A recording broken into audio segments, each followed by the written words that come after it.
Hey, welcome to Theology Thursday here. Just want a quick thought. And this last weekend we were in Luke chapter 19 and verse 10.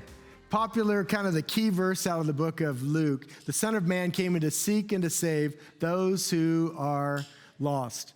I mean, Christianity, our relationship with Jesus is summarized in these words. Jesus came to seek and to save the lost. If you were going to describe the heart of the gospel, the heart of the good news, it would come out in those three words, that Jesus was actually on a search and rescue mission.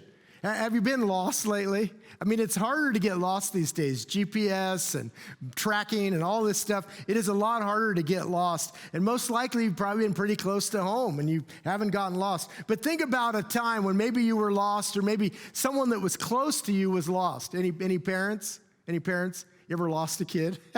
Oh, my word. I'm glad a couple times it's happened to me when my wife wasn't around. So I can remember my oldest son when he was young. Well, I took him to the boat show up in Seattle, and I was with my in-laws, and I got distracted for a minute. He's like 2. I turn around. I got no 2-year-old.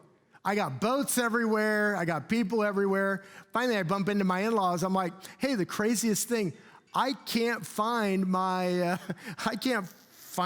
son, your grandson. So we started on a search and rescue mission. Didn't want to bring too much attention to it. Finally found him hiding under a boat. He didn't know he was even lost. But I mean, it's crazy what happens.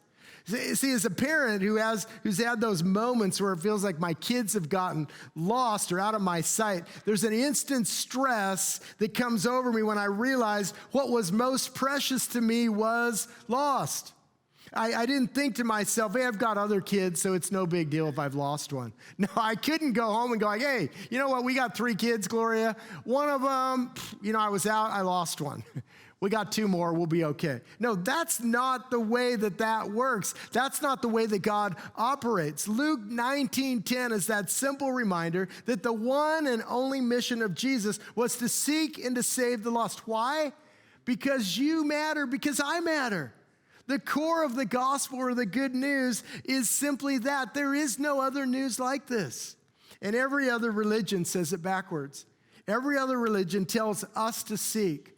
We are advised to climb trees. This story is about Zacchaeus. We're advised to climb trees, to depend upon our own strength and efforts for any hope of reaching God and closing the gap. We're told to bridge the gulf by our own effort. If you want salvation, then you have to seek it. You have to find it. But in a sense, that's the world. We live in a planet full of seekers.